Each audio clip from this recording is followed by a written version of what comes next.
Okay, well, let's get started. Welcome to the first of a series of 4 presentations about the Marmotte, and thank you very much for joining us.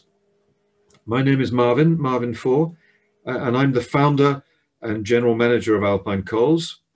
We, Alpine Cols, that is, are a group of cycling coaches. 4 of us are French, 1 is a New Zealand French, and myself, I'm Anglo-French. We're based in the Alps, and of course we're all passionate about road cycling, and especially about riding sportives and grand fondos, of which the Marmotte is definitely our favorite. So this first presentation is about guidelines for your personal training plan. Let me now, I'm just going to share my screen so you can see it, and then we'll go ahead. Here we go. You should now be able to see my screen with the first slide of the presentation. So, as I say, this one is all about the guidelines for your personal training plan. The presentation will last for about half an hour. I'm recording it and I'll make it available for replay. So it's available there if you want to go back to it, or if you want to share it with any friends or clubmates, by all means do so. I'll try to answer any questions at the end. But don't hesitate to send me questions also by email at info@alpinecols.com. I'll reply to you just as soon as I can. Should be tomorrow at the latest. But I'll certainly get back to you very quickly on that. So let's see if I can get this thing to, here we go. So the 4 presentations, this is the first one. The other 3 are quite a long way down the road, much closer to the event itself. On the 6th of May, I'll present the new course for the Marmotte. On the 13th, there'll be a spotlight on the Ultra Fondo, and finally on the 3rd of June is an interesting one on how to get your best result on the day. So no matter what condition you're in, how do I do the best on the day itself? You can see my email address there if you want to send me any questions. First, a quick word about the Marmotte itself, so we're all clear exactly on what we're talking about. The Marmotte is the best known, the oldest, and the toughest of the mass participation French sportives. Everybody dreams of tackling it at least once because of its difficulty, the iconic reputation of the climbs, and of course the prestigious finish in Alpe d'Huez. And to finish the Marmotte is actually something to be proud of. Many hundreds of riders abandon every year, and more so if the weather is bad. It's a seriously tough day out. It's a major physical and mental challenge with the 4 big climbs, the Quad Fer, the Telegraph, the Galibier, and of course Alpe d'Huez. They add up to over 65 kilometers of climbing. 5,000 meters, of course. The gradients are relatively steady and manageable, which is a good thing, of course. But there's a lot of long descending to do as well. Just be aware that the descent of the Quad Fer, the first major descent here, is untimed. So it's not part of the race. The race is stopped on the col and then restarted down in the valley. So what does it take to do well at this event? The question really only makes sense in the context of your objectives. So let's look at those first. There are perhaps 4 different objectives people might have at the moment. A very small number of people have a real chance of winning, but there will be 10 or 15 people at the absolute most that are on the start line that really have a serious chance of winning. So the great majority, probably 50 or 60% or more, are aiming at a personal best. Whether it be their first time or they've done it many times, they really want to set the best possible result on the day. And the remainder are really aiming just to finish. Perhaps, ideally, while enjoying the ride at the same time, which is not necessarily a given. If you're not fit enough, if you're not ready, not well prepared, it's going to be a very, very hard day, and you may not enjoy it very much. So my focus on the presentation will be in the last 3 of these objectives, really to do the best you can, finishing obviously, but also while enjoying the ride as much as possible. And to do this, to do that, so especially to enjoy it, you need to be fit and on form when it comes to the day. Let's start by taking a look at what the event actually is going to demand of you. There are a whole set of physiological demands. I'll just highlight two of them. The first one is you need a high power to weight ratio. The more powerful you are and the less you weigh, then the better you're going to climb. And the second one is you need an excellent aerobic endurance. The best riders take 6.5 hours, and the last ones to finish take 14 hours. So there are a lot of people, there are thousands of people that take between 9 and 14 hours. That's a long time to be on the bike, doing multiple long climbs. So the physiological demands are very important. But equally, the psychological demands are important, because it's tough to keep going sometimes. You've got to be able to maintain your focus and your motivation on the long climbs when all you really want to do is just put your foot down and stop. So the ability to stay positive and to deal with the inevitable tiredness, the setbacks and the negative thoughts is really important. There's a whole bunch of technical demands. You've got to be a good cyclist to finish the Marmotte. You need excellent climbing skills on the long climbs and on varied gradients. And of course, you need excellent descending and cornering skills as well, because there's a good 50 kilometers of high-speed descending to be done. Finally, tactically, unless you're challenging for the win, the main tactics are that you need to master are the ability to stick to the optimum pace throughout the race. So after looking at those event demands, it should be pretty obvious that the best training plan for you is one that's been designed with your unique strengths, your limiters, objectives, your context, your constraints in mind, and all the other things that make you an individual. And on top of that, the plan, if you think about it, needs to be constantly adapted for you when things change, as they inevitably do. What that means is that really everybody needs an individual plan. Everybody on this picture here, who's in the starting blocks for the Marmotte, trained somewhat differently. If you're likely to finish in the top 500 in less than 7.25 hours, then you need a very different plan to someone who's going to take 10 to 12 hours or even 14 hours to finish. Because the closer to the front, the more like a race it is, and the closer to the back, the more it becomes a pure endurance ride, just a pure test of your ability to keep going. And the training for the two of those is absolutely not the same. So a generic plan is going to be suboptimum at best and potentially even damaging for you. That's why we don't provide a generic plan. The plan, between inverted commas, that we propose is in fact a framework and a set of guidelines that you can adopt and adapt as appropriate. Okay, so our goal is to give you the means to think carefully about the process and take responsibility for your own preparation.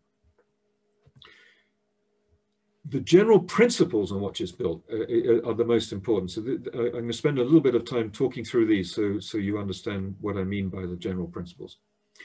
The first one is you need to build a strong aerobic base so that you can ride hard for several hours without having to ease off. Several hours is obviously a minimum of 6.5, and it may be a lot more. So to do this, we recommend you train predominantly at low intensity. That means zone 1 or 2. It's 70 to 75% of your FTP or 70 to 75% of your maximum heart rate. And the reason is training at this low intensity provides all the endurance adaptations you need without adding unnecessary fatigue. There's no need to ride harder to become a strong endurance rider. On top of that, you need, of course, to do as much climbing as possible. And again, do this at low intensity, mostly. As you get closer and closer to the event, we will suggest, in a few minutes, I'll give the details. We do suggest climbing fast on at least once a week, but most of your climbing should be at low intensity. Otherwise, you're just going to build more fatigue than fitness, and it's not going to give you the results you need.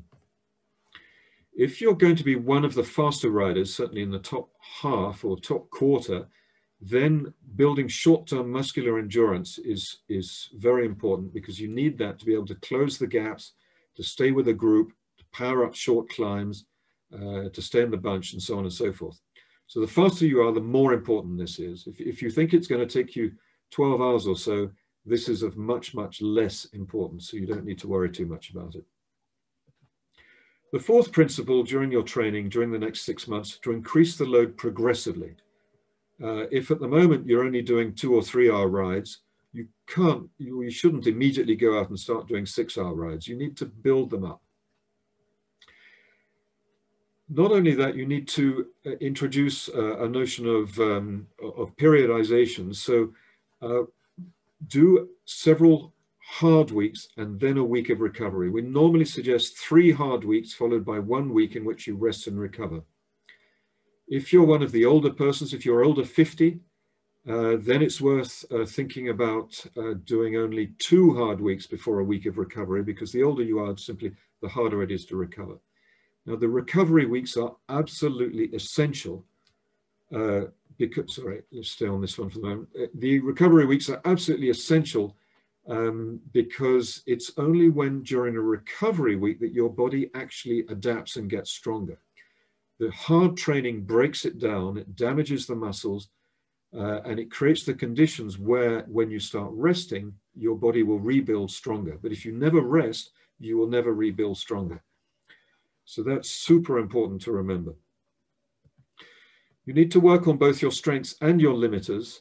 Limiters might be things like your technical ability in descending, or in staying in riding in a bunch, or something, or your technical ability to climb simply. And your strengths may be that you're quite powerful. You need to work on both, because otherwise clearly you're not going to get your optimum result. A limiter can cut minutes or hours off your time. Finally, develop technical skills, which of course can be limiters, and they can definitely become strengths. Descending is a great example of that. It's a pure technical skill. There's no strength involved. There's just pure skill. And if you can get it right, you can gain so much time. It's absolutely amazing. I strongly recommend spending time working on those. Okay, so those are the principles. Now, I mentioned earlier we need to break the plan down into periods or phases. There are really 3 phases to look at in our suggested plan anyway. The first one is preparation, which is the next 2 months or so, taking us to the middle of March. Then the pre-competition phase, which takes us from the middle of March to the middle of June. And finally, the competition phase, which includes the taper for the last 2 weeks, and then the event itself. So looking at that in a bit more detail, you may have seen this framework training plan already. You can download it anytime from the Marmotte website. It's there under practical infos. If you can't find it for any reason, just send me a request by email and I'll send it to you. Okay, so here on this plan, you can see the 3 phases I mentioned here: preparation, pre-competition, and competition. Each of those major phases is then broken down into mini cycles, or mesocycles as they're called in the jargon, of 3 weeks where the load increases, and then 1 week where you reduce the load. 3 weeks increasing load, 1 week reduction. 3 weeks increasing, 1 week reduction, and so on throughout the whole period. This first page here has got an explanation of the training focus, what you should be focusing on during each of these major phases, and what the rationale for that is. So an explanation of why that's important. Then on the second page, the first part of the plan is the same, and then here we've got typical training weeks for each of those phases, and then details of suggested workouts for each of those weeks. So all of that's available to you. I don't intend to go through that in extreme detail, but we're going to now have a look phase by phase on what the key points are. So first of all, the preparation phase. What are the objectives? What are we trying to achieve here? The first is to build your ability to train, your training capacity, if you will, and your aerobic endurance. So We want you to be able to train for 10 or 12 hours a week, or more if you have the time, and to be able to ride long distances without undue fatigue. Next, you want to be able to build, assuming you're aiming at the top half of the participants, you want to focus on building your VO2 max and your short-term muscular endurance. And then finally, use this time also to work on the technical skills such as descending and cornering at high speed. Okay, so those are the objectives of this first phase. What does it actually look like? What should you be doing? On the bike, you should be progressing by the end of the period, so mid-March, you should be doing 5 to 6 hour rides in zone 2. So this is the endurance zone. Again, this is 70 to 75% of your FTP or maximum heart rate. If in any doubt, err on the cautious side. The rides should feel slow. Aerobic endurance is by far the most important quality you need to build, and you should be spending 80% of your training time on this, including low intensity climbing as much as possible. But again, it should feel slow. If you can't talk when you're riding, then you're definitely going too fast. All you're going to do is build fatigue. You should be doing, on the other hand, 1 interval session per week. So this is relatively high intensity. Initially at medium intensity in zone 3 or sweet spot, increasing progressively to zone 5 by the middle of March. There we suggest multiple 4 to 8 minute efforts. Okay, so the lower the intensity, the longer you can go for. And if you want to do some of the real short-term muscular endurance type intervals, the hard bursts you need to grab on the back of a group that's escaping from you, for example, then those are 1 or 2 minute efforts in zone 5 or even zone 6. And then include exercises for technical skills. So whether it be bunch riding or descending or cornering or taking jackets on and off or eating while you're on your bike or whatever it may be, take off every opportunity to practice those. And if you're not a confident descender in particular, you might want to consider joining a training camp in the mountains with a coaching team who's qualified to teach you how to do this. Okay. So that's on the bike. Now, you may or may not be used to off-the-bike training to complement your on-the-bike training, but it can have a really significant impact on your performance. To cycle faster, you need to be able to push harder on the pedals, pretty obviously. But to do that, you need to have stronger leg muscles, not only stronger leg muscles, but also greater core strength so that you can channel and stabilize that extra force. And the best way to strengthen your muscles is off the bike. You can do low cadence drills on the bike, which have some impact, but really the only way to significantly increase the strength in your leg muscles is off the bike in the gym, using appropriate exercises and good techniques. So here we're talking about strength and conditioning. It doesn't have to be in a gym that you've got to pay for. You can do it at home, but you do need to know what you're doing. Strongly recommend you get guided by a competent strength and conditioning coach, ideally someone with experience in cycling, and someone that will make sure you're doing the exercises in the right way so you don't injure yourself. I'm speaking from experience. I've injured myself by doing exercises the wrong way, and it's not something you want to have happen. So the goal at this time of year is really to develop and increase your strength. The second part of off the bike preparation is mobility and flexibility. This you want to develop at this time of year. This is things like Pilates or yoga and stretching. But again, they're technical movements, and you must have good technique, or else you're going to hurt yourself. So do please find a practitioner, or you can look on YouTube and so on. I'm working with a great group who runs live Zoom sessions. And they give feedback on air live, so that you know if you have a poor position. I can't emphasize that too much. It's also worth complementing with some other activities off the bike. If you're only a cyclist, then you're going to develop some imbalances. So running, swimming, long distance walking or hiking, all of those are good complementary activities. Okay, so that brings us to the end of or middle of March. The next period then is the pre-competition period from middle of March to middle of June. The objectives here are to increase your endurance and your training capacity, pushing it out to being to a good 15 hours per week or more if you can. Reinforce your endurance base, of course. Improve your climbing at threshold now as we're getting closer to the event. And increase your race readiness. How do we do this? On the bike, your aerobic endurance is about progressing to much longer rides, push them out to 8 or 9 hours, always in zone 2. A 9-hour ride in zone 2 is a very tough ride. Actually, you will find that you probably can't stay in zone 2 for the whole of that. You're going to be dropping down into zone 1 towards the end, at least initially.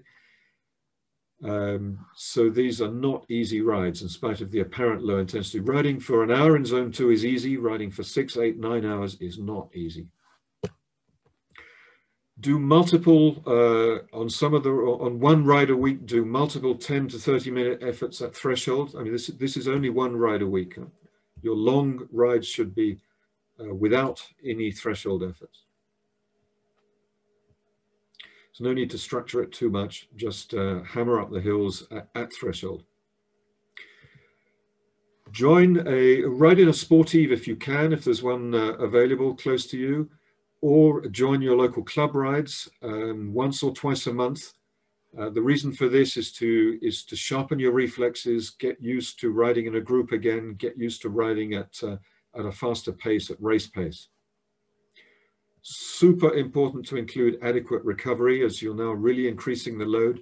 So those recovery weeks become even more important than they were before. It's essential to make sure you do take that recovery, because again, that's when your body rebuilds and gets stronger. Take the opportunity on the long rides to test out your nutrition, your hydration options, and your various equipment options so that you know what works and what doesn't work. It's a mistake to go to any event with and either eat stuff or drink stuff or use equipment that you haven't tested before, because you never know what's going to happen on the day. Off the bike, just as important. Here it's no longer about developing strength and mobility, but more about maintaining them. But again, if you don't do the exercises off the bike, you will in fact start losing some of that leg strength. You still need to maintain them. At the same time, you should be really paying attention to your sleep. Get as much sleep as possible, which is really important, again, for recovery and adaptation. Get as much, make sure your nutrition is the highest possible quality. This is even more important than for your normal health due to the high training load. I'm not going to give you extensive advice on nutrition, but the key principles are the obvious ones. Avoid industrial food. Avoid supplements unless you've got medical advice, and eat the widest possible variety of fresh, top quality foods and natural stuff. Okay, keep travel to the minimum. That's probably not too much of a problem at this time with COVID, but avoid anything stressful. The more you can avoid stress, the better off you'll be. Now we come to the middle of June. We're a couple of weeks away from the event. This is now the competition phase. So our objectives now are above all to eliminate fatigue while maintaining your fitness. So you can't just stop completely, because you'd start to lose fitness over a 2-week period. But you do want to taper appropriately over these last 14 days or so. So what should you do? Progressively reduce your training volume by 50% or so.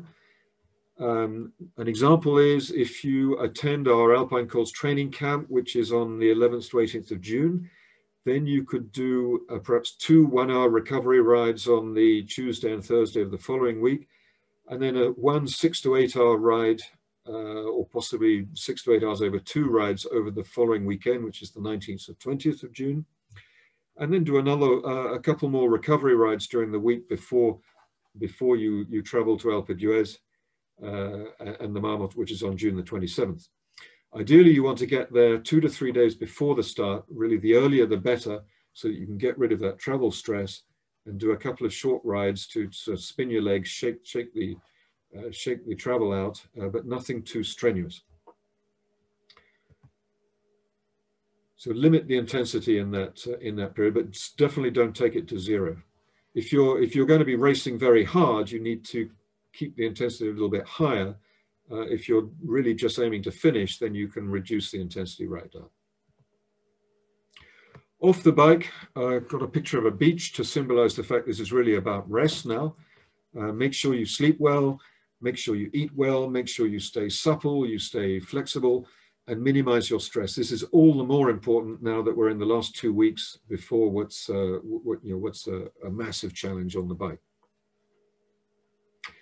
So that's it. That brings us to the event, which I'll talk much more about, of course, on the 3rd of June. In the meantime, what support can you have from us? Well, send your questions to me. I'm happy to answer them by email.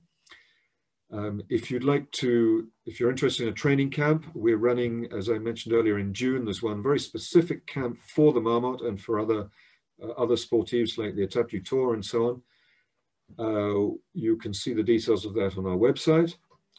And if you're interested in one-on-one coaching, we coach a lot of people one-to-one from over the internet, of course. Contact us for more details. I'm delighted to explain that to you and let you know how we can help you on very much a tailored individual one-on-one basis. So that brings me to the end. If you have any questions, I'm delighted to try and answer them. Otherwise, thank you very much for listening, and good luck with your training.